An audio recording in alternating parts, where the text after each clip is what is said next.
Katsina State. And we're coming to Otoke. We have to marry that with what has happened. And now we're getting to see the incident forms. We're getting to see the Plan B, C, and even D that INEC has provided. It's getting more interesting. Yeah, getting more interesting. It shows how serious and how ready the electoral umpire as well as the patients. We have tested the patience of the some electorate so far. For President Muluzi and a couple of other people that have gone round, they say they encountered just an incident in Abuja, and patience also was seen in that particular polling unit. It comes to you, Captain Umar Aliyu. The thing here is that in all of this, if we can manage the patience level of the electorates, that translates to having better security and less problems for the security agencies, isn't that? Absolutely.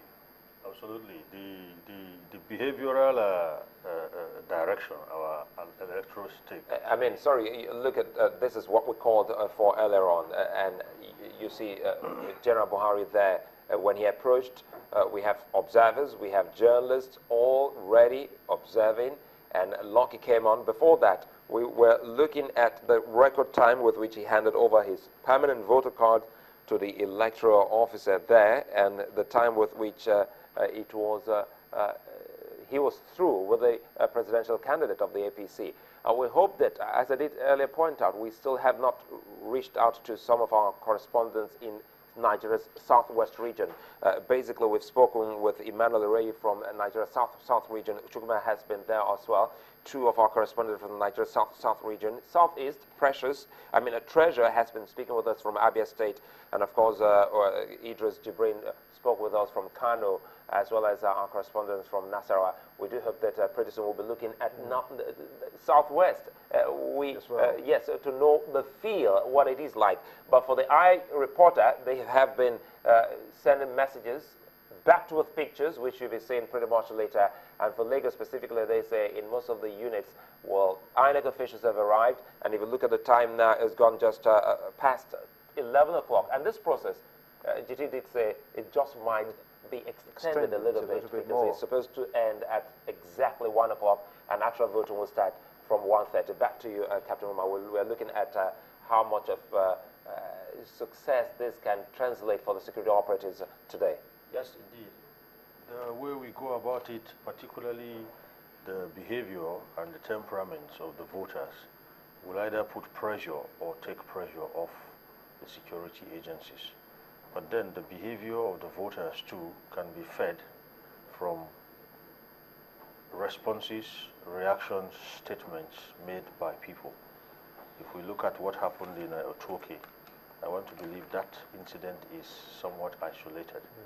Rather, we should be looking up to see what frequency of these incidents did we have across board nationally. How many attempts were made on the average card reader, and how many times did each of them turn out, negative? And then the frequency levels can now begin to inform whether we should be saying we have a problem or we have something that is informed by what I earlier called a residual risk. And having said that, Port Harcourt came up and the governor has issues. We also call for patience, as we've been hearing since morning. Whatever the issues are, they can be resolved. And elections can actually be extended. The time windows for elections can be extended. So there is really no room, or there is really no need for us to have a situation where we can have people being at daggers drawn. It's something that will happen, and we should be able to see at the end of the day. We should be able to see at the end of the day the elections come to a close peacefully.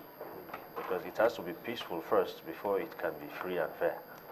Yes, because if it was free and fair and there was no peace, then it couldn't have been free and fair.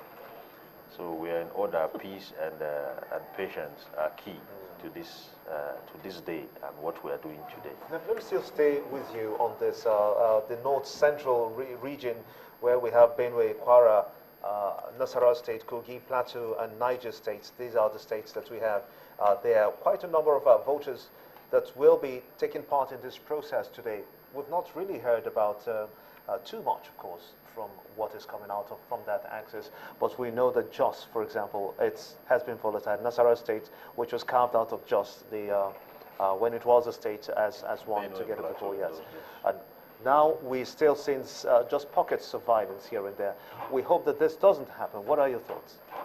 Up to this moment, we've had calm from those areas. There's been no reports of outbreaks of violence or skirmishes. But you'll agree with me that in the past, those have been flashpoints. Captain Aliyu, well, again, we have to pause there. Apologies, it's a live show. You're used to it by now. Right. These are live feeds coming in from Ikeja, Lagos, because we were a little bit worried. We were asking GT, wasn't it, that we haven't seen anything from southwest. Now they're coming in now. They're starting from the base. It's possible. Like an eagle, you see so far, you may not see. Because it just occurred to me that we haven't actually said anything from southwest, and I said, wait a minute, where are the guys? Where have we been? And these are pictures from Ikeja in a particular polling unit, and this is around GRA, this is around Maryland. You can see that it is orderly, and people are, maybe this is arrival of materials, because I don't expect anyone, if we can go back to that, I do not expect anyone to come, well, in such a bus on a day like this. Perhaps these are some of the officials doing their thing. The accreditation is already on here, flipping through the register, checking for the names, and, Kevin? Well, this is Kano now. We have gone back to Kano State, where we had Idris Jibrin. These are live feeds from Kano State. The Tom on the reader, and once they key everything in, your biometrics will pop on. Yes, and the process is ongoing. Well, as we look at these feeds, we will be. These streets are deserted, truly, if I call Lagos. No one would believe this is Lagos in GT. For those who know Oba area, Ifako area, one would imagine that, look, this is taken out of somewhere else, but amazingly, that's Lagos for you. And the orderly nature I can see from all the feeds we're getting shows that for now we're having a process. And I do hope pretty much later we'll be speaking with some of our correspondents on the feed, on the field, and those who have just returned back to the studio to give us an update on what exactly this is about. Captain Aliyu, I saw some policemen seated somewhere in the feeds we got from Ikeja, Lagos. It shows the presence of these people where they are at the moment.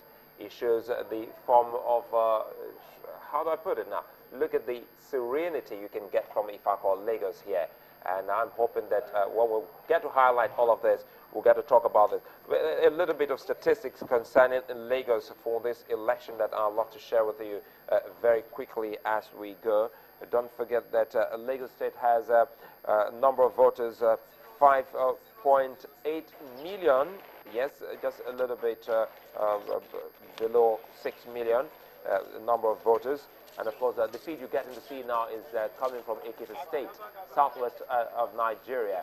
For everyone, just the moment we mentioned, they came in droves, and we're getting to see Ekiti State there for you. Now, back to information coming from Lagos. Number of cards that we have distributed, 3.8 million, translating into 65.25%.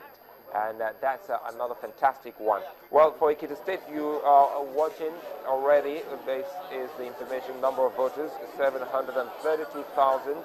And of course, the number of cards, 522. And that is a percentage of 71.32%.